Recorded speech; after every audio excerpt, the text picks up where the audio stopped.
Right on. Welcome, everyone who's here to the second Sensemaking Call for Artists hosted by Legendeer. My internet connection today seems really atrocious on my side. Sterling assures me that it's okay on the receiving end, so hopefully that's the case. So there's a couple of things that I want to speak to today. But I want to try just flipping the orientation from what we did last week with the check-in at the end to just doing it at the beginning, because I felt like that was actually a really productive part of the conversation. And yeah, I just want to hear how you guys have been for the last week since we spoke and how everyone's holding up, and if anything in particular stands out that you feel like you'd like to share at the beginning of the call. That's an open to anyone to unmute. I'm trying to go to full screen. I got something I can chime in with. I know everybody's kind of in different industries, but I was just listening to a call for my company, because I work for a global consulting company, so we have like clients in different industries, and they were saying that right now there is a ton of money being spent in digital content and digital channels, especially with like digital content and marketing. He dropped the number. I don't really like know what it would apply to, like 70 cents on the dollar of like money being spent in marketing now is in like digital channels. So that might be something to consider if you're looking for like new clients to reach out to, or like ways to kind of pivot your work. So I just wanted to throw that out there as like a hopeful, like, you know, there's still stuff going on. We still have some clients that are going really strong, even though some are slowly dropping off. So yeah. Right. I mean, this is a question that I've been, you know, it's very obvious that there are just massive amounts of resources being pumped into digital economy right now. And my kind of open question is, however this thing resolves in however many months it takes to resolve, what's the effect of that going to be? Like, it makes sense right now for everyone to suddenly jump onto that digital platform. But what's going to happen once everyone's reoriented their business to that and there aren't physical restrictions anymore? There's a big kind of ongoing debate here in Berlin. Just one kind of little microcosmic aspect of this is that the situation has pretty much tanked all of the physical training, you know, sports, yoga, gym, all of that kind of stuff. And so everyone's jumped to teaching online and doing live classes. And that's, you know, also kind of crashed a lot of here we have urban sports club. There's things like Gym Pass and whatnot that were sort of, you know, middleman startups that were allowing you to go to a bunch of different sporting venues under one monthly cost. And so now there's this kind of like sudden massive restructuring where schools are off urban sports club and going back to a pay as you attend model, which means that their drop-in price goes up, which conflicts with the fact that it's online and you're not going to a physical school. So all of this kind of change is happening. And then the question is, if this all changes in 2 months and we go back to being able to, you know, physically attend classes, what do those schools do? They've now reoriented entirely online, and they're going to have to choose between staying online and following the model that they've committed to, or trying to undo all of that and restructure back to offline. So it's a very disorienting territory to make those kinds of business choices right now. What's going on, Sterling? Can you speak at all to what's happening in the education system? Because that's not something that I'm getting a lot of information about over here. Well, and so in higher education, as well as the other venues I'm involved in, which are in professional education and even down to children's education, seeing a perspective of that from my kids, you know, it's been such a shockwave, because I know at VCU where I teach, I tried for 12 years to get the university to convert to online. They're behind on doing that. And a big part of the reason they're behind is because we have a lot of professors like, you know, there's just no way you could teach this virtually. well, clearly I'm an advocate for at least some virtual contact and dissemination of information, but we were basically given a week to take the entire university online. And I think you have to look at the economics behind it. And there's some schools that have been attuned to this for a long time, where an online student is paying the same for their education as a brick and mortar student. Now, the brick and mortar student has the advantage of resources and utilities and different space and physical things that a lot of that cost is going towards. Well, now, because there is no current alternative to virtual education and everyone's going into those platforms, you're going to see tools of efficiency, you're going to see best practices, and what happens to those open spaces if and when we can return. So when we return, I just think about, the university gym and the gymnasium, the physical spaces right now that are they're not being used at all, right? So there's been talk for a long time about flipping the classroom, and some people are very, very good at that. I think that we're going to see new innovation about how we can use shared space and use the digital connection between people, but also to try to give more of an anchor in those physical spaces. So, for example, right now at our university, our classrooms are multi-use, right? So they turn over per class. Well, does that need to be the case if the entirety of the education is online? So if the education, the information can turn over in digital space, can the physical space be dedicated to the equivalent of master's level studios or dedicated space? So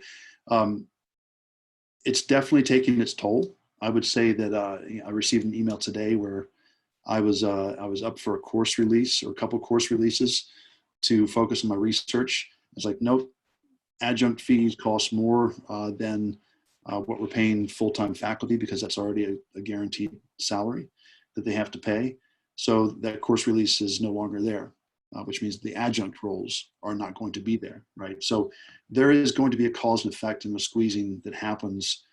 The shockwave to the education system for kids, just speaking from a parent's perspective, and those of you who are parents who can relate to this, school stopped, softball stopped, sports stopped. My daughter's Battle of the Books program stopped because those educators and those educational systems absolutely were not ready to accommodate online teaching. The burden goes then on the parents to homeschool. And what we're looking for from the parent side is, like, we still need organization, and we still need sense. We need to make sense of this situation we're in. College students are the same thing. Help me make sense of this. Professionals are the same thing. Help me make sense of this. I'll talk about that a little bit more, but that's my assessment right now, Adam, is that it's too early to tell what's going to happen, but my projection is that we're going to see very novel uses of space. We're just going to see a collapsing of some infrastructure that just can't sustain. It's untenable. But that's where it kind of has to go. And not all bad things, right? Not all bad things, but if you can imagine what that's going to do to real estate markets, to say San Francisco, where the Academy of Art owns, 60% of the city, but they don't have the student demand to facilitate the rents. There's going to be a change in the real estate market for sure.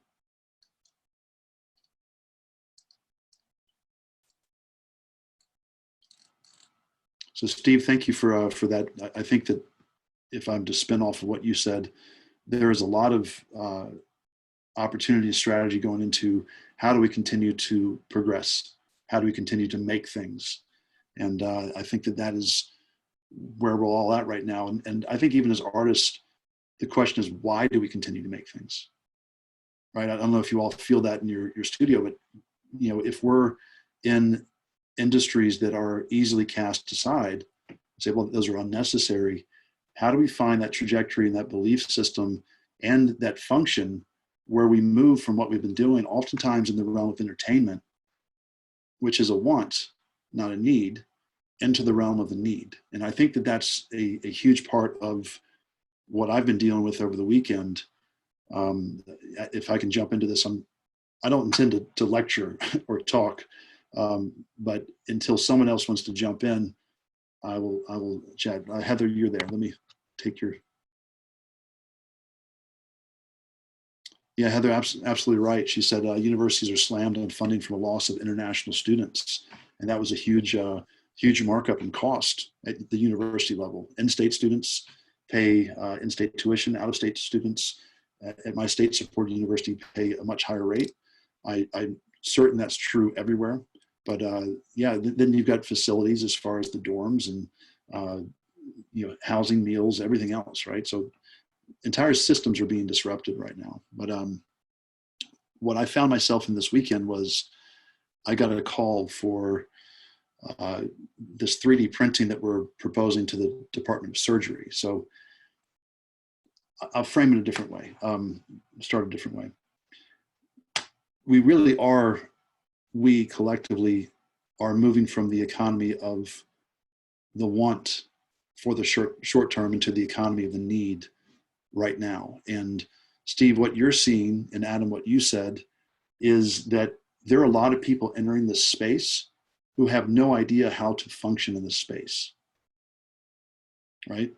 So you have teachers, you have educators, you have administrators, you have entire organizations that all of a sudden like get this crash course of, you were here, you did things the same way for 10, 20, 30, 40, 100 years, and now all of a sudden there's an entire etiquette in a way that we talk and communicate, and the tools we need, best practices, all these things that are happening in real time.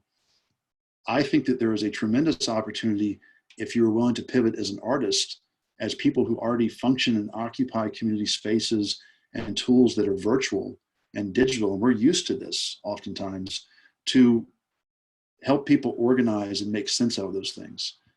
In the short term, it's not going to be the sexy work that we're doing. But I think truly from a position of service and wanting to do good in the world, and that's a big driver for me, that there is a hell of a lot of need right now of people like, the world is on fire. I don't know how to make sense of this. And I'll give a very specific case study here after I shut my mouth for a minute and let you all talk. But if you can bring sense to people, if you can bring organization, that is an immeasurable skill set at this point in time.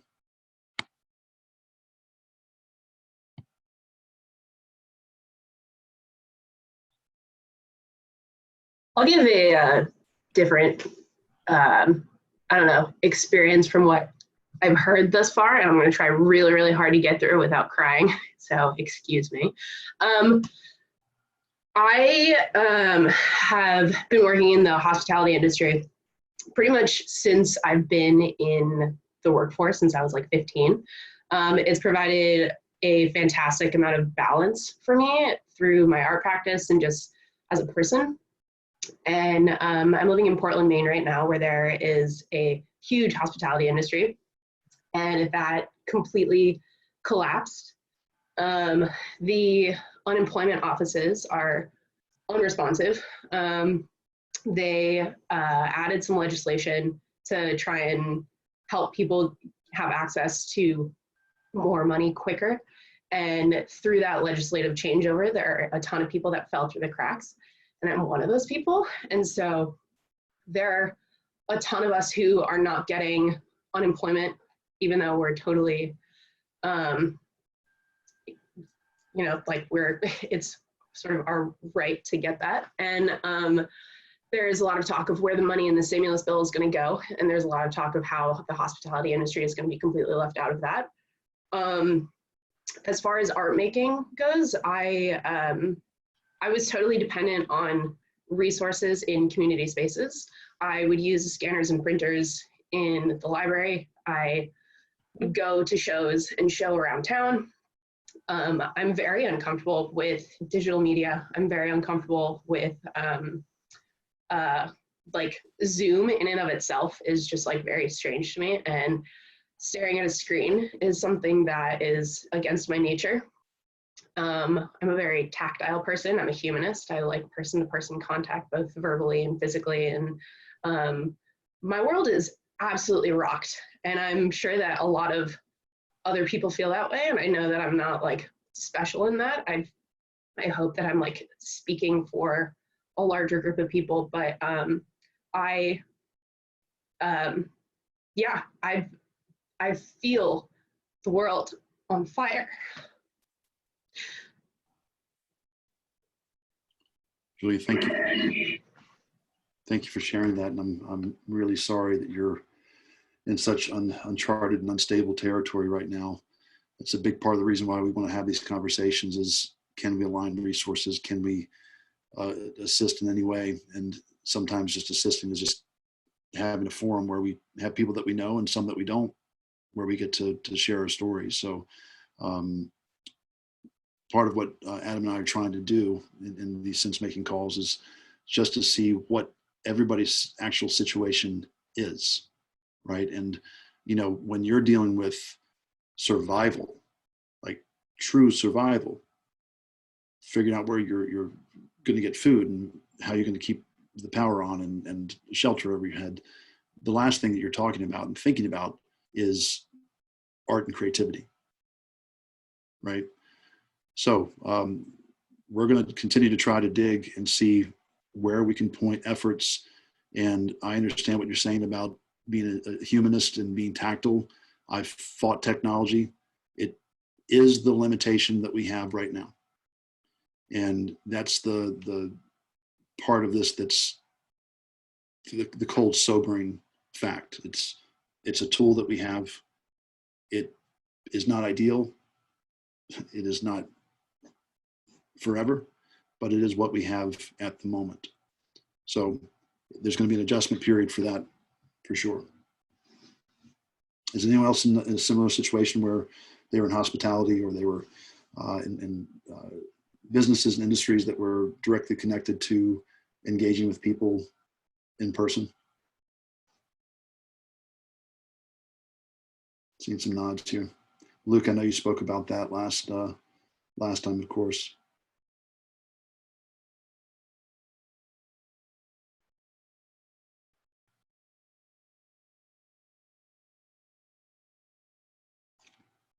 Right. If I can just jump in for 1 second, I just to briefly respond to you, Julia.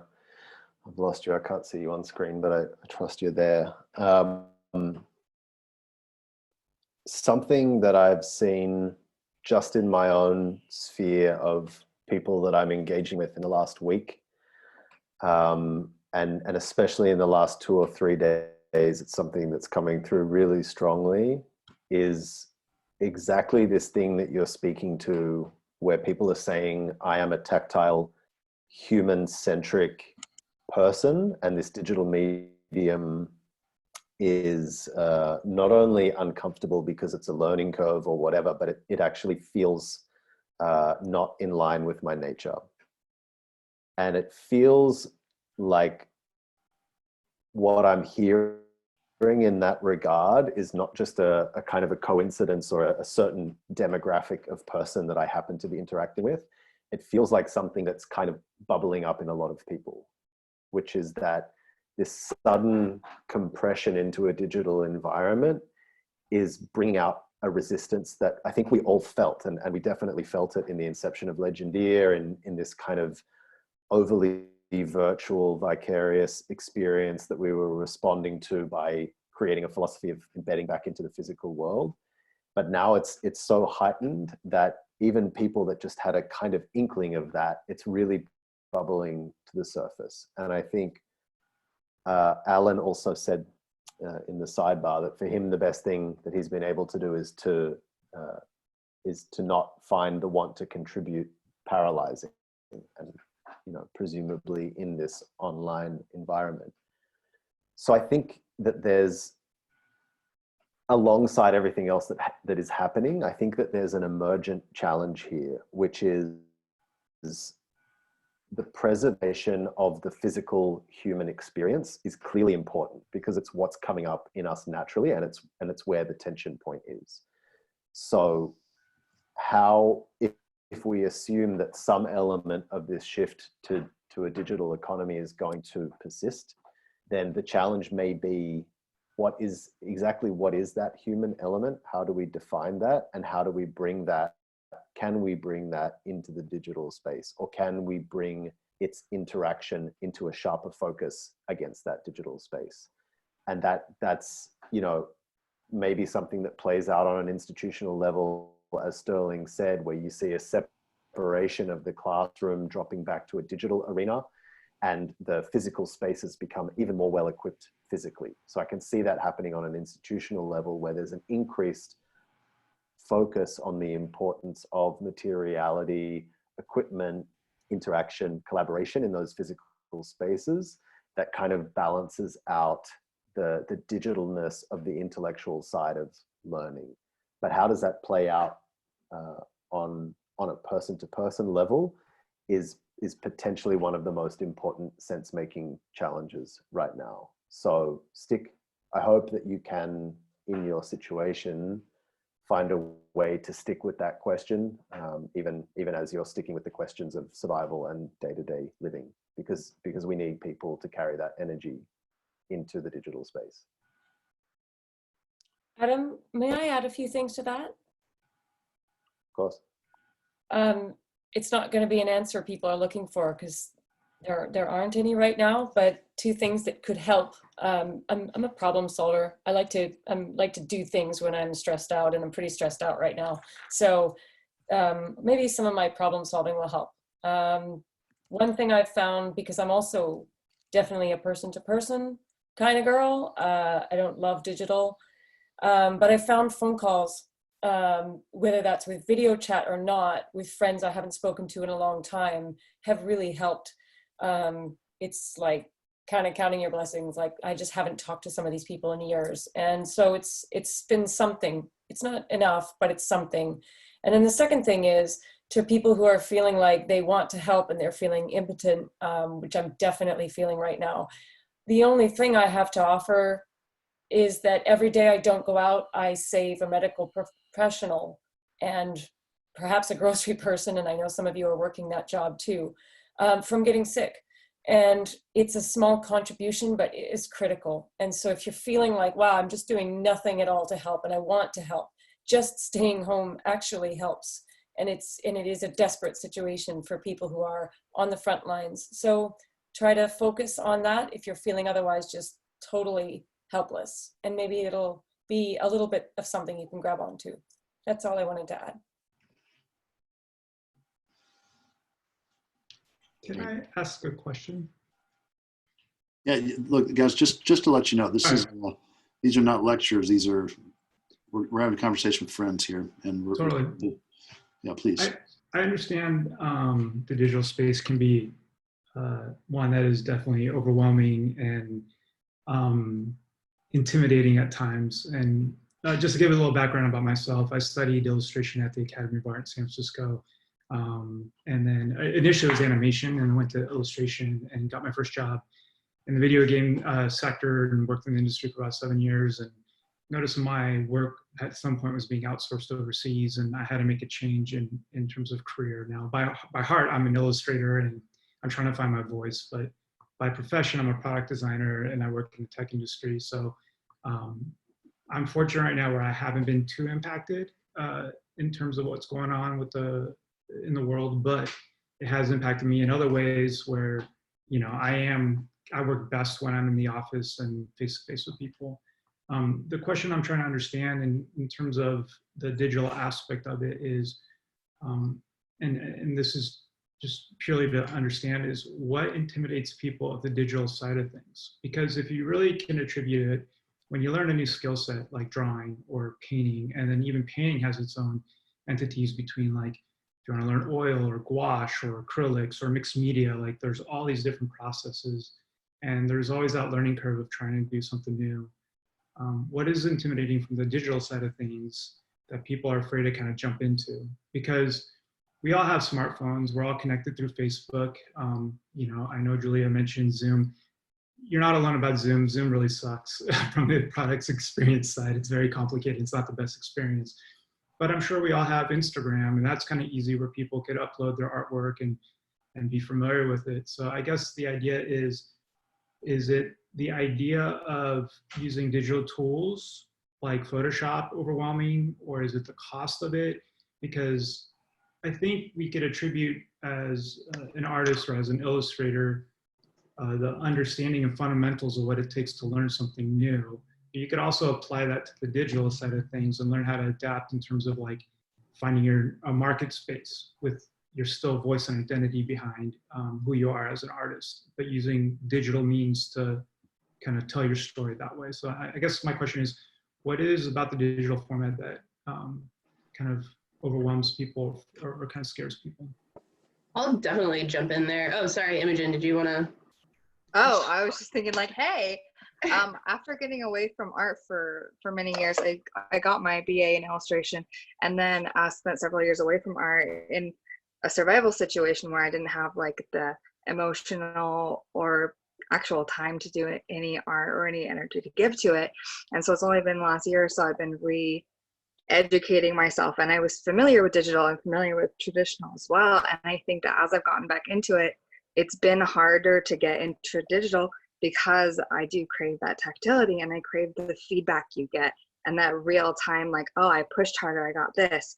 And just the communication that you get with traditional media that I don't feel like you get with Procreate or Photoshop or whatever, using it, which is just my personal thing, and losing that in a world where we've already outsourced so much of our communication and experience to a digital format. It's really hard for me to surrender what I consider to be a very personal artistic experience to a digital format when I already feel like I've outsourced so much of my life to it, and I want to keep that communication something very personal. And it's in my hand, it's in front of me, and I'm messy and I'm covered with it, and that's what's important to me about traditional media, I guess, in this time. Yeah, I mean, stemming off of that, I've always worked traditionally because the stakes are really high. There's no Command Z, and there's something really exciting about that and really engaging. And it's the like actual tactile element. There's something really spiritual about it, of having the object be a craft in and of itself. You know, like priming a canvas is like this really beautiful ritual that I love. I have like 20 primed canvases and only like 2 ideas right now. It's meditative, it's repetitive, it's familiar.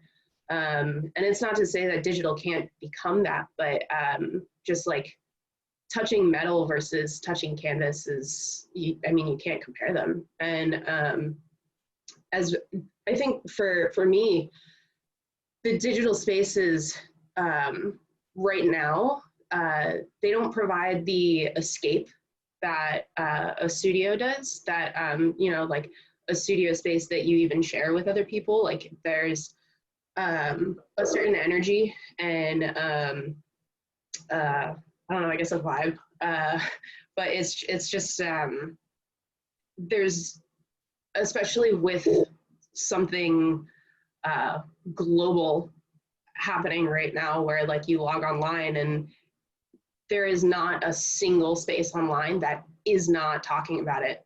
You go out to get groceries or to do laundry or whatever, and everybody's wearing masks and gloves. It's like every single corner of the world is impacted by this right now. But the studio is a really safe space, and as soon as I open my laptop, it's not safe anymore, because there it is. And so it's, yeah, it's a lot of energetic things, I think, that scare me about the digital space. I think the thing to understand is it all translates the same. Like, I'm used to working with people. I like the feedback of interacting with people. And I don't think, I agree with you guys with the tactileness and the essential aspect of creating illustration, by having that feeling, that touch of seeing that brush stroke, the pencil pressure as you're applying different line weights. Like, I agree with that 110%. I think the thing could potentially help is understanding, and you guys all are, sounds like, but it's just like the space that you define shouldn't really be established based off whether it's digital or not, and how a digital is kind of a bad tool to use or unfamiliar tool. Like, I think the space you create, whether being in that studio environment and it's more of a traditional sense as opposed to a digital sense, is basically the same as long as the people that you work with or interact with are people that you could trust and kind of build that experience from, right? Because I think for me, it's just like, I agree, I hate digital. I hate using it. It kills my eyes, it kills my back because I'm always sitting down in front of like 12 inches from a computer. But the thing is I also look at digital as just a tool, just like anything else. It's sterile, but it's a tool. And I think if there's a chance to see that digital is just another tool in your toolbox that isn't the most ideal tool, but you could kind of just learn it and overcome it, might make the experience of this thing about digital being a negative thing into something as, instead of being negative, it's just another tool that you could translate into your art form. Can I drop in on that wave for a second? Mhm. I think there's just a little bit of a zooming in on the idea of what exactly we mean by digital. So I think that there's a kind of an argument that comes up between the digitality of a medium and the analogness or the physicality of a medium that is actually secondary. By which I mean the thing that we often speak to when we talk about the physicality of a painting and that feedback from the brush and everything is actually a consequence of how much we're focusing on what we're doing. And I think what might be important to remember about a computer is that it's not just a tool. It's not just a different kind of brush with different physical properties, and it may be a bit more sterile, but it's also a bit more flexible and whatever. We're actually talking about a computer, which is a Swiss Army knife that does 50,000 things. And so the difference for me between those two ways of creating is not whether I like the feel of Photoshop more or less than the feel of a brush with oil paint on it. It's that one tool is a brush and a canvas, and that's it. And that's a frame within which I make choices. And therefore my attention is much more focused on that versus this little box that does a million things. And every time I'm painting in Photoshop, even if I turn the Wi-Fi off, even if I disconnect the internet completely, there's still a constant availability of so much in that tool. And if I was painting at my canvas and I knew that I could press a button on the canvas and it would load up my library of art books, or it would load up my inspiration folder of a million other paintings that I love, it would create a very different kind of attentional experience. And so I think the fear of digital maybe doesn't consciously come from seeing that as a problem, but it comes from a different type of attention that we can muster around that medium. So it's not really about how you set your studio up, whether the right people are around, whether you like the feeling of the medium. It's actually how much of your time do you spend on a platform where you have to consciously keep bringing your attention back to what's most important. You know, I think that's such a wise observation. And I just, you know, again, we've got some folks that we know each other and some folks that we don't. I want this to be an open forum for conversation. And Julia, we're not going to fix the problem, you know, here by any means, but I know a little bit about you, and I also know a little bit about sport, and I know a little bit about painting. And when I played basketball, when I did play basketball, that's all I could do. My mind didn't wander. It didn't wander. I played the sport and I focused because it required and mandated that I did that. Now, when I paint, it's not that my mind doesn't wander. I'm thinking about many things, but it is, when I finally get into the flow of it, it is a focused, concerted effort, and it is a battle, right? It is a thing that speaks to me and I speak to it, and we go to war. And it very much feels like sport in that regard. And I think what Adam's saying here is very true. And it's taught me something just listening to you talk about it, Adam, of how I use the tools versus the choice that I've got to make progress on a canvas or a support or something else. So I just want to draw that connection there, Joey, that, you know, I bet when you climb, that's all you're thinking about. That's all you can think about. And it's hard. And you do it because it's freaking hard, you know? So I wonder if there's something to that that makes you think about the patterns and the way that you use the tools that might be helpful. But go on. And I'd bounce it back out of just the art context and look at it in an even broader thing of conversation, right? So if we're in this environment that we're in now and everyone's struggling to become, or some people are struggling to become familiar with Zoom, one way of approaching the situation is, well, whether you're standing face to face with someone and talking to them, or you're having a Zoom call, what you're really doing is communicating information. And so it's just a tool. So if we familiarize ourselves with it, it can also do the job. That is true if your goal is to communicate information. But another property of having a conversation with the real person in the real world is actually that you create a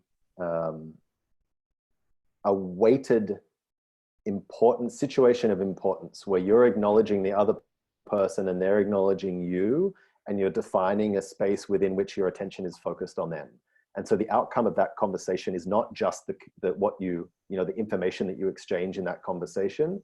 It's the trust that you build by sharing that space for a certain period of time, which includes body language, eye contact, how much you keep your attention focused on that person within the context. And so what I'm seeing a lot in the Zoom calls that I'm a part of is people exchanging a lot of information, but also a lot of people looking off to the side, checking their phone, switching tabs, and all of that kind of stuff. So there's maybe a trade-off here. There's an increase in how quickly and spontaneously and broadly we can communicate information, but there's a massive trade-off in terms of attentional trust and focus. And I don't know, right now I can see 3 people on the Zoom call. I don't know who I'm talking to. I don't know if they're paying attention. I don't know how my internet connection is coming through, how much I'm making sense, and I can't see the body language that tells me if people are tuning out or they're interested and where this is all going. So it's the secondary products of the medium itself that define what we're talking about. Adam, just real quick, and so everybody can be on the same page here. This will be kind of weird, but this is what I'm seeing. So we're seeing that now. I've got a grid of everybody who's in the room at the same time. So the software can do that if that's helpful. And I will tell you, from a perspective of teaching a great deal online, that's there's some students who come into the classes and they want to turn off the camera. I was like, I can't have that. I can't speak to a screen. I have to see faces and I have to see body language. And that's the closest proxy I get to teaching in person online. But of course I prefer to teach in person. Of course I prefer to read body language and understand when people are confused or they get it, or they're excited or they're not into it. That's such a human communication tool that I think that we do the best that we can with what we got. The other thing that I want to mention, I know some of the personalities in here, and y'all are some independent thinking, free people. I mean, you travel the world and you do amazing shit, and you live amazing inspirational lives. And what we're facing right now is a true encroachment upon our ability to do what we want to do and what we are drawn to do at a very spiritual and personal level. And I think that there's plenty of room for resentment of the space, that if you're already not engaged with it and you're forced now, like this is how you fight isolation, is you have to go online and have a chat like this. There's going to be the potential for resentment, and I understand that. One thing I want to mention before I step back for a second is we are in wartime right now. And I know that's hyperbolic kind of speech, but we are at war. And I have been called this weekend. I spent 2 hours on hold with the FDA and the CDC on different calls, waiting to see if I can get an emergency use authorization for respirators that we're now called to print because there's not enough supply. I don't want to do that. I really, it's the last thing that I am compelled to do. But I know one of the things that makes me tick is that I need to be needed. And I know that about myself. And I would encourage all of you to really kind of deep dive into, we talked about it last time, these assumptions and these validations, these things that make us function. And if you don't know what makes you tick yet, then you got to dive deep into that stuff, I think, to understand how you're going to survive through this. Because I can now switch away from these things that I'm compelled to do because I'm excited to, like, no, this is stuff that is going to have an impact and affect people in very real and human ways that are completely connected to my creativity and my ability to design and to do things. And I'm telling you that there is a world of need for that type of interjection right now. And yeah, I'll step back on that statement, but we're at war. Yeah, and I'd just like to jump in. One of the things that's kind of uncomfortable about, switching mediums or just the situation in general is just that, the stability that we thought we had is kind of just evaporated in some sense. It really seems like the floor has fallen out from under us, for everybody. And it's a shared experience that we're going through. And one of the things that comes to mind is this idea of the artist and what the role of the artist has been historically, to some degree. And one of those things is being a reflective individual, as a mirror to the rest of society. You're seeing what's inside and you're seeing what's outside, and then you push that through whatever particular medium that you work with. Or, sometimes you're forced into a particular medium, and then that's a new outlet to express kind of the frustration of that space. So yeah, I think this is maybe a time to bring that value as artists out, if we can manage to do it, if we have the financial support, if we have the space. I mean, I personally use art as a kind of a therapy thing. I play a lot of music. I do digital painting, and yeah, it's a place to just process the world and put it out. Part of that is so that other people can resonate with it, and because we're going through we're going through a moment in history at the moment, and this is going to be something that everyone is going to remember. So maybe part of what's called on here is absorbing what's happening, sort of confronting the chaos that we're up against, and then translating that. I think it might be a process to go through. I'm just going to jump in here. I personally, going back to what Sterling was saying about like what you need in creativity and these creative lives we have, like for me, I've been on the road for 4 years now, and luckily I have a place to stay through all this, because I feel like being in a van on the road is not this isn't really the time for it, and luckily I have a space to be in. But it's like all of my creativity, I feel like, not all of it, but it comes from adventures, being on the road, climbing, being outside in wild spaces. And I want to use the space to explore and dig deep and find new ways to create, but I also feel so like stagnant and don't feel like I'm getting what I need. Yeah, this is kind of, sorry, going back to what Sterling was saying, but I feel pretty stuck in all this. And I feel like I don't really connect with that many people in my art. I do a lot of like connecting through digital things, mostly through, Instagram and online things. But then like this Zoom's, like I've never done Zoom before. This is really new and uncomfortable for me. So yeah, just wanted to share that. I'll like to add to that. I know most of the people were talking about like the difference of digital and traditional media and what is wrong with that. I would like to zoom out this perspective a little bit, because for me, it's not just about the media, like being an artist, living is a big part of being an artist. And right now we're not having, some of us are not having a lot of living. And the digital tool, it's amazing. I'm here in Brazil and I'm talking with all you guys, but it's not living, because the digital, in the end of the day, is just an imitation of real life. Like the digital tools we have to paint, but even the digital tools we have to chat with our friends, to share our work, to uh, go to work in a home office, is all an imitation of real life. And for me, the most amazing thing of real life, and that is my artwork has a lot to do, is just to experience things.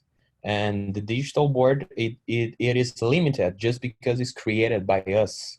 When you go out to the street and you can see random people, you can interact with them, or just maybe don't interact and paint them. Like one thing that I love it to do, every morning I would go to the bakery across my street.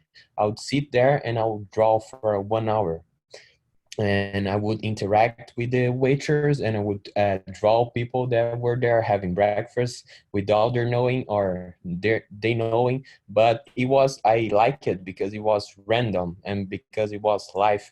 And even like in Legendeer, I think that one of the biggest things why in Legendeer expeditions we go to these amazing places is just because one of the reasons is just because it's not created by us. Is much bigger than us, like nature. We can't fully understand it, and that's how amazing it is. And this beauty inspire our art to try to get close to that. And right now our experiences are being mediated by a digital platform, a platform that was created by us. So we really limitate our experiences and the way we see the world. And it's been like, I live in a very uh, good situation, but in my art process it's been kind of hard. I've been posting in the Discord that I'm trying to draw my home, just because I would usually draw people in the bakery or in the metro or the places I work. But I'm getting super bored by that, because I've already draw everything in my home, and will be here like for 2 months. So I think the problem is not that digital is a problem. It's just that digital isn't enough, and now it's all we got. Coming off of that, like, this can't be our only option. Like, the fact that this is, like, I'm sorry, this entire process has been insane. And the fact that we're funneled into this one thing, like using this one tool, and like, it's insane. There has to be something else. And like, as far as making work, like, yes, that could be the same or that could be different. Like, sharing it will be one thing. Like, you can use a computer for that, that's fine. But like, as far as intake, as far as experience, as far as adventure, like, what the fuck is that supposed to look like through a screen? You know, like, movies only gets you so far. Google only gets you so far, you know, like, where are we supposed to find that? You know, like, we're creating in a vacuum here. You know, you talk about breathing in and then breathing out. We're breathing in recycled air. We're breathing in through a mask right now. Like, what? I don't know if it's helpful or not, but this is such a unique, extraordinary time. But peoples have been through this before. And no, I'm not old enough to have been there for the Second World War. But this does have a curve on it. It does have a line. It does have an ending, assuming certain presidents start doing what they're supposed to be doing. But it does have an end. There is a process, there is a plan. It's happened in Wuhan, where it'll hit its peak. I think they're saying we're about 4 weeks out from our peak. So it's going to get much worse for us. It's nothing like what it is in the US right now, but it's not indeterminate like a war or something massive like that. And it is huge. It's obliteratingly frightening, but there is an end. I want to chime in something that I've been thinking about, something like kind of based off what Adam said, but I have been like working remotely in both like digital and like other stuff for like a little while. I'm just trying to like process all of this. But I think to like Bruno was talking about like taking a step back, but I think to take a step back further is that like we personally and as a group have a lot of ingrained rituals, both like in our daily lives and around our work.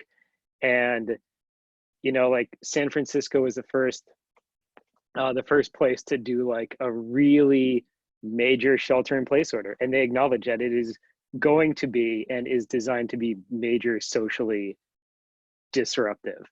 And I think that that major disruption to like our daily rituals and especially our creative rituals that we feel so personally tied to is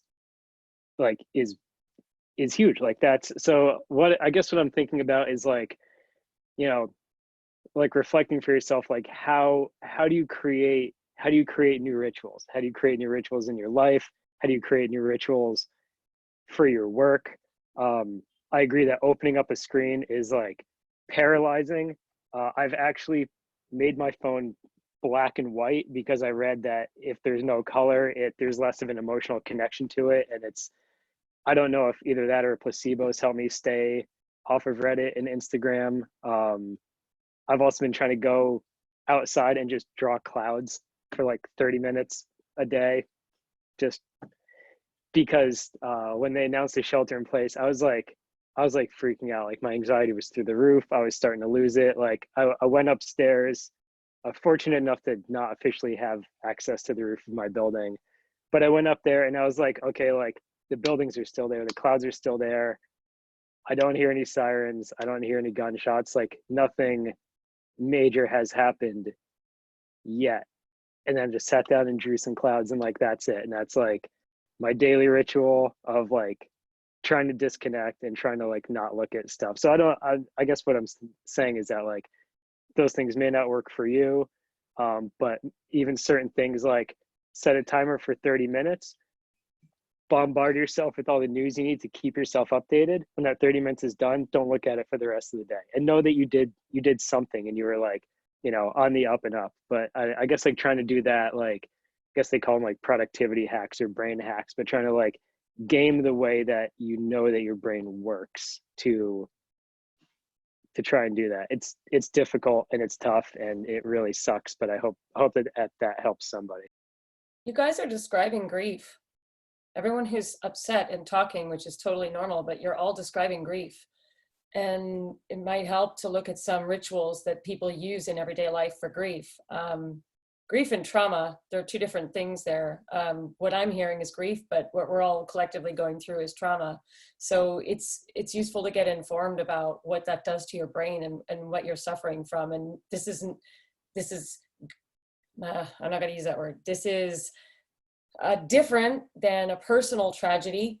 When you go through grief alone in your family and some trauma that might happen to you individually, you're in it alone and it can be very isolating. But we are going through this as a global society. This is all of us at the same time. There is some camaraderie in that. There is some, just like World War II in London, and I was just like listening to something today. They went through it together. There's a different way to do grief when you're with people together. But that's what I'm hearing, and I feel like having rituals of recognizing that the old life for now is dead and is temporary, as Beth said, and honoring that old life and what you're missing can be helpful to recognizing how painful it has been to lose that.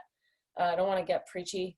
It's hard to talk on the Zoom thing as you don't get feedback from people, even if I'm seeing this really weird grid of faces. But I hope I have suffered massive grief in my life and multiple traumas. And I'm going to tell you, this is not an easy path.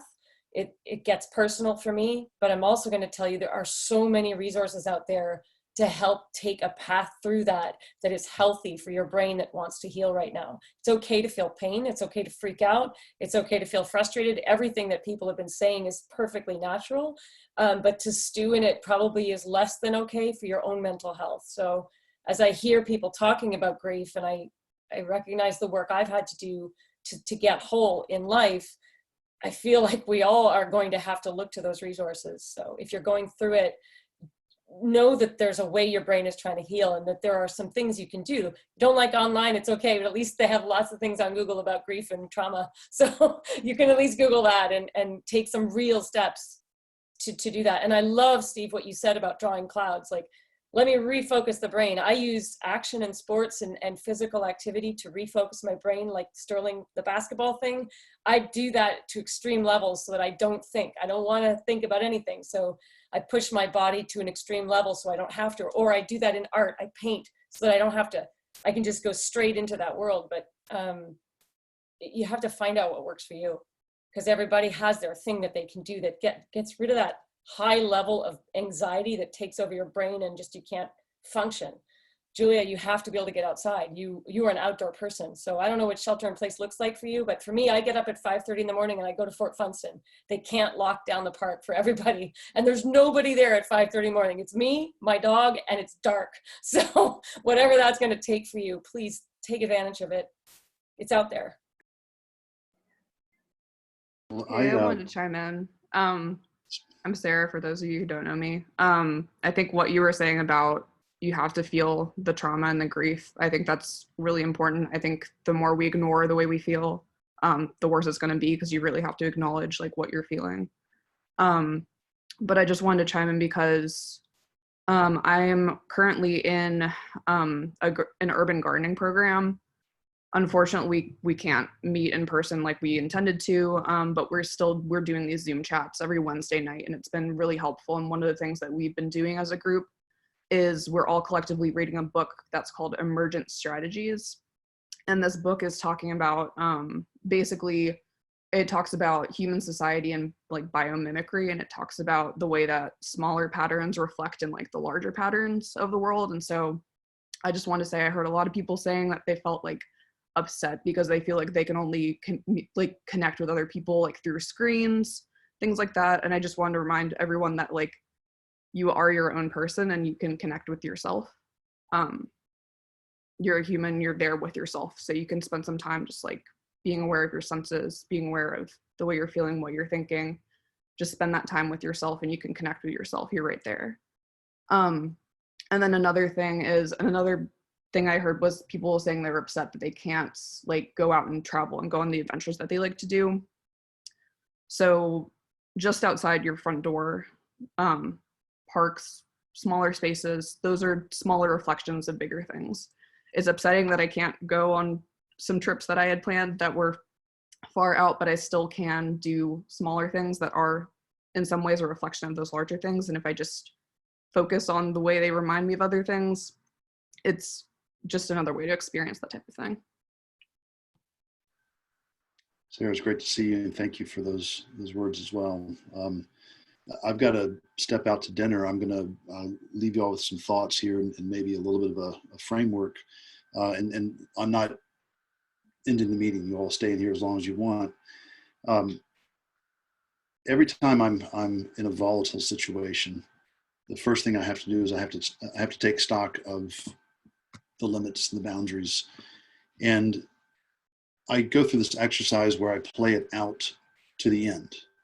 And I think that if I have a skill set, that's probably one of the things that I'm a little bit better at, is that I'm able to look at the moment, but I work really hard to understand what are the possible scenarios that this could lead to. And where we are right now, absolutely, we know that we're going to get through this. We know that we're going to get out of this. We're going to be changed. The world's going to be changed. So we can project at all the possible directions that that's going to lead. But Beth, you're right. We're going to get on the other side of this. And my question for you all is who do you want to be when you come back out of hibernation? Who do you want to become in the time between now and then? And we think of design as bringing the world into human scale. Well, we are suffering many of the consequences of those efforts and energies over many, many years of just poor choices. And we also have the capacity to redesign ourselves and to think about if we were going to give shape to the vision of what we want to be and what we want to learn, what we want to become, and how we want to help, that projection outward to this time frame. So let's assume that we're talking about 6 months from normal. And maybe I'm way off. Maybe I'm too short. Maybe I'm too long. But let's just give it an idea that 6 months from now, we're able to connect with people in the most meaningful ways. What is that going to look like? Well, it's going to be an outpouring of emotion of people who have been sheltered in place for 6 months. It's going to be an outpouring of people looking to connect and to be in spaces and to be away from screens. Everything has a reaction and a consequence. But when you engage with people in those ways again, who do you want that person to emerge as?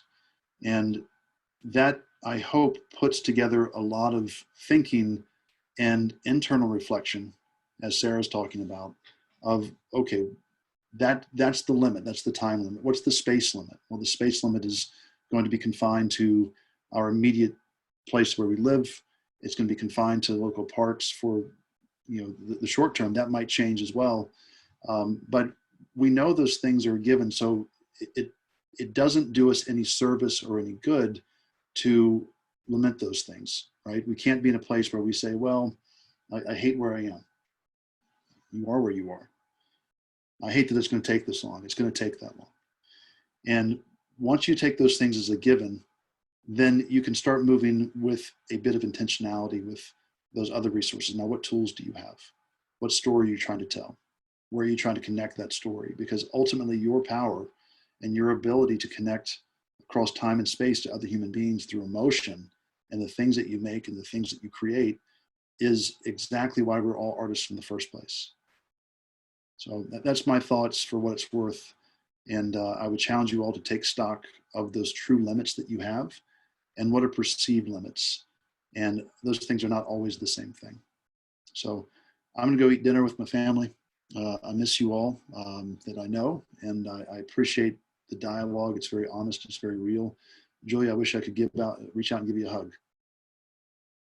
All right. Y'all take care. Hit me up. Join the Discord forum if you want to continue these conversations. But I promise you this: I think over this this next time period, you will have some of the most meaningful conversations that you've ever had in your life. You'll have conversations that are distraction free. You'll have an opportunity to share and appreciate a slower pace and a different perspective. And I promise you that's going to happen for all of us. So Adam, you take the reins from here as you have, and I'll look to engage with you all in the future. Thank you. Thanks, man. Are you going to leave that recording on, or you wanna shut that down now and just continue the call? Let's keep it going. Let's keep it going, and I can check back in an hour. We'll see. Okay. Okay, great. Y'all be well. Buddy. Thank you. See you soon. Yeah, I would just I wanted to just throw in another little answer to your question, Julia, off the back of that, which is everyone still hearing me? Is the call still going? Yeah, okay, cool. You asked the question or something to the effect of, where's the adventure gone now in all of this? When everything's coming through a screen, where's the life? I don't mean adventure in terms of having fun and going to Zion National Park. I mean, like, where's the meat of life right now? And I don't have any better answer than what Steve said or what anyone said as regards to the physical side of it. I mean, if we're limited to parks, if we're limited to the clouds outside our window, that's a physical limitation. But I think that there is a pretty fucking amazing adventure happening right now, which is hidden behind the digital thing. So it's not, wow, isn't Zoom incredible? Oh my God, look at all of the innovation that's happening. It's actually that this situation and the uncomfortable, really seriously uncomfortable limitations of that is creating an emergent, like a serious emergent figuring out of how we make sense of things. And that's something that has never happened before because we've never been pushed to do it. And we've never been pushed to do it in a way where we use tools that are specifically about that. So we're sitting here trying to figure out a situation that 99% of us don't have direct access to. And we're trying to figure it out through a medium of the internet. And we're figuring out as we go along how to use the internet better. So what's happening, and what we're seeing is a very kind of across the board, left, right, red, blue, global sense that our authorities are failing us and have always failed us and will continue to fail us in the mode that they're in now. And that's just not Donald Trump is bad. That's like a big shift in understanding what structures we've built over thousands of years, what they were good for originally in terms of helping us grow as a civilization, and in what ways they're no longer useful. And so, this is not let's get excited because there's a million different types of Zoom calls to jump onto. It's exciting because this could be the point in history where we make a radical shift away from centralized agencies and power structures and centralized sense making. People are not getting clear information from the news. People aren't getting clear information from the internet, full stop. So what people are having to figure out now, and it's kind of the only thing that they have the time and space to figure out, is how do we, in a decentralized collective way, make sense of the world when we can't turn to an authority and we can't physically go out and see what's happening in a hospital. How do we, as equal human beings on this platform, make sense of what's going on? And if the people in power aren't getting their shit together to serve our best interests, if ever that's what they particularly wanted to do, then how do we actually begin to act in our own best interests? And you're seeing those things happening in not only the amount of discussions, but the way that discussions are changing. So the kind of etiquette that you see emerging in calls like this, people are learning, like, when do I jump into the conversation? When do I listen? Like what kind of contribution is actually necessary?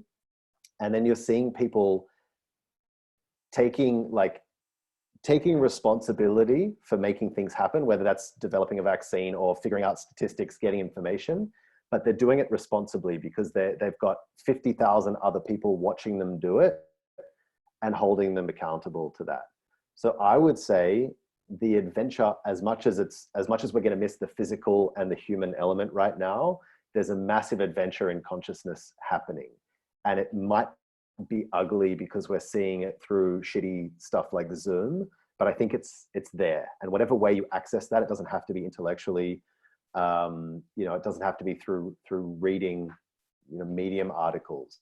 You can just feel it. You can just see it happening in other people in the way they're talking. But I would be really sensitizing to that evolution that's happening, because it's probably the biggest change that we'll see civilizationally in our lifetime. Adam, I have to ask, did you jump the fence? No. So the restrictions in Berlin didn't end up being put into place where people can't go outside. We can still go out on the street and there's a lot of people outside. It's limited to who you can meet up with, only in groups of 2. But I decided to save the fence jumping thing until the restrictions are a little tighter, if indeed they get tighter, because I actually don't feel like the point would be made very well right now. So it's all set up, it's all ready to go and planned out, but I'm gonna pick my time to do it.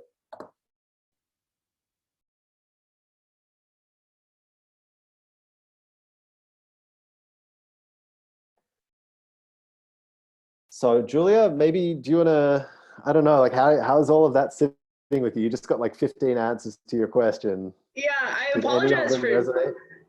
resonate? I feel bad because I feel like I kind of hijacked this meeting, and I feel like I've just been spewing a lot of negativity, and I apologize for that. I don't apologize for how I'm feeling, but I apologize for burdening you all with it. But thanks for listening, and I appreciate the responses. I don't know. What you guys are saying is true. It's not false. I understand there are ways to excite yourself within a shitty situation and make light of things and glass half full and okay, let's adapt and let's see how we can do this differently. I don't know why I'm being very resistant to that. I don't know if it's just my just because I'm like extremely stubborn in nature, or if I'm just that determined to find human contact during all of this.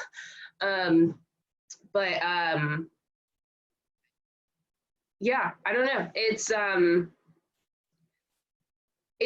nice to hear that everybody is sort of thinking about it, and I like stuff like this is nice because we are all, as Heather said, collectively grieving, and it feels a lot more valid and a lot less crazy to sort of air things out like that. Yeah, I don't know. As far as like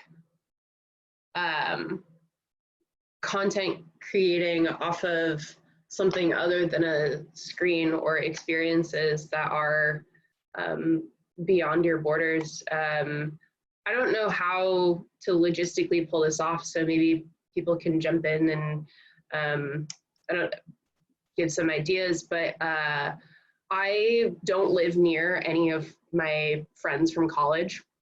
Everybody that was a part of my creative growth is in a different state. And the way that we've stayed connected beyond digital media, like still staying traditional, is that we've had a shared sketchbook going for a couple of years now. And I don't know if that would be something that people would be interested in, or if this is like too large of a group to do that, or like how to access the same idea of a shared sketchbook or a collaborative, tactile, physical deliverable as a group. I don't know if people have ideas on how to make that possible. You're going to hate me for this because I'm going to make you use another shitty digital tool. But would you be comfortable jumping into the Discord and establishing a project for that and managing that? We'll throw you the resources you need to do it. Yeah, sure. Okay, cool. Then somebody's gonna have to explain Discord to me after the call tomorrow. Yeah, I'll do that. No worries. Thank you. Cool. And we'll talk about it, and if it's something that you're interested in, we'll set it up.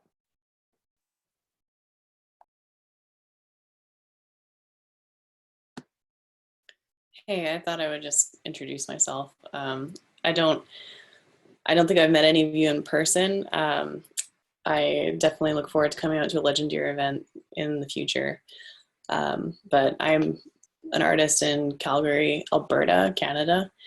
And my prof, I guess, is buds with Sterling, and that's how I heard about this. So I moseyed on over here and found you all. Is that Charles? Pardon? Is that Charles?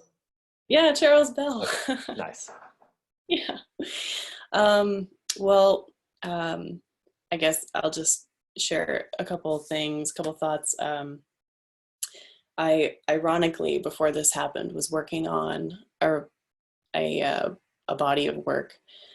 I pay my bills with illustration, and then I moonlight as a fine artist. So I was putting together a fine art show on the side of my freelancing, which was ironically about getting off of social media and having face-to-face connection, because what is our social media doing to us? And what is, exactly what you talked about, our places are safe until we have the possibility to be interrupted by you know, the news, is it on Facebook? Is it a pop-up? Is it an email? That's another thing that's canceled, right? And of course, that residency to do the show was actually in New York, so it was canceled. Obviously, I was supposed to be flying down there this week. So thinking about that and kind of like trying to wonder if I can still do this body work, but with a twist perhaps, because maybe that's a conversation that's all the more valid right now, as you know, we're connecting digitally and not in person. I wonder if, you know, there's new things we can discover about ourselves. As far as trying to limit the amount of negative media or scare media that, you know, seems to characterize media right now, the news, I just use like apps like Blacklist that does not let me check Facebook or YouTube or, you know, certain media outlets, and it just like runs on my IP for a set amount of time. It's free. I mean, I cannot access Facebook through my computer right now if I wanted to. And that kind of like helps me limit that amount of compulsive checking online. Yeah, that's a thought. And I love the sketchbook idea, so I hope we do that.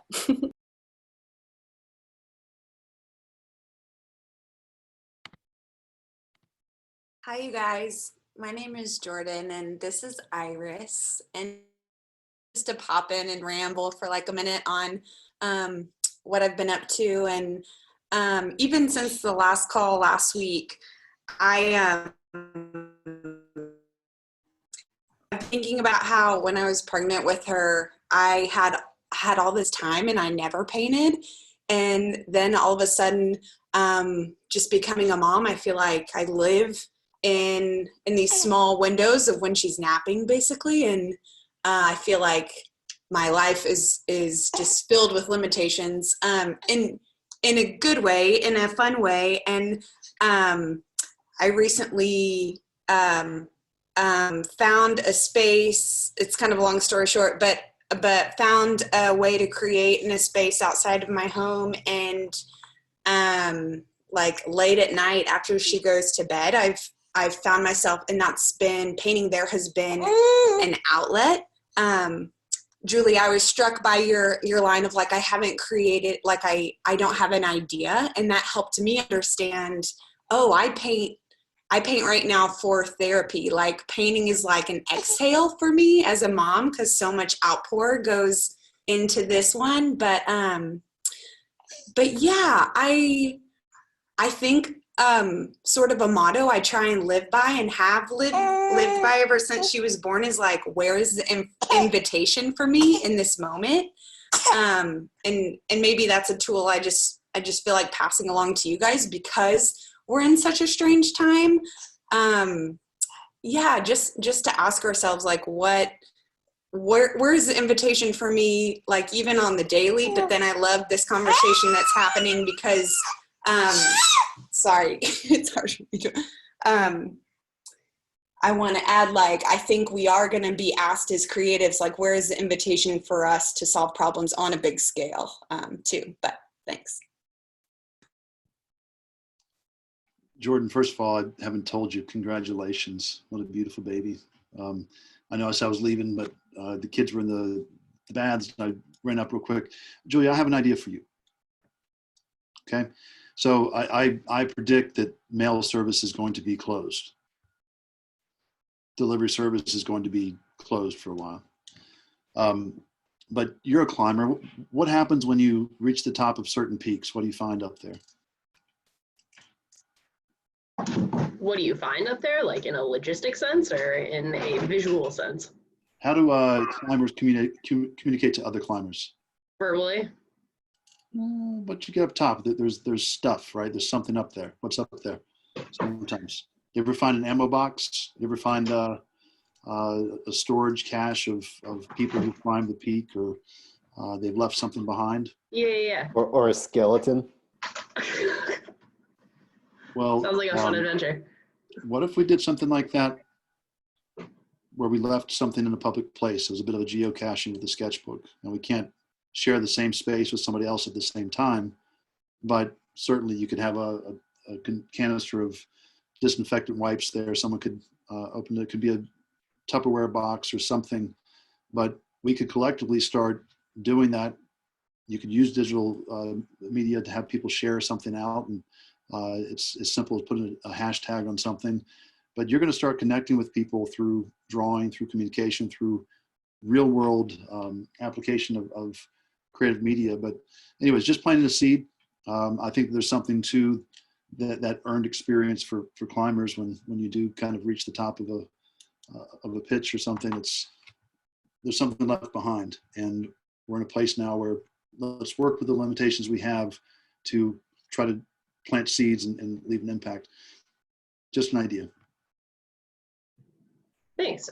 So I'm sorry, so what you're saying is like having like a little like box or something in a public space where people can contribute or, okay. A sketchbook. You could put a sketchbook in a box. Got it. Put a pencil in there, and you could put a sign on the outside that said, leave a drawing, leave a note. And I think that allowing people to connect that way is meaningful. Again, maybe not the best social practice. You guys might think that's a terrible idea, but I don't know. All right. There's ways to be creative within these limitations, and that might not be the answer, but just think of that somehow. How do you connect with other people? Okay. I am going to dinner now. See y'all. Take care. Sterling, I think maybe it's a good time just to wrap the recording so it doesn't go on forever and people can stay on for a little bit more if there's anything pressing, but let's pull the recording now. Thanks, buddy.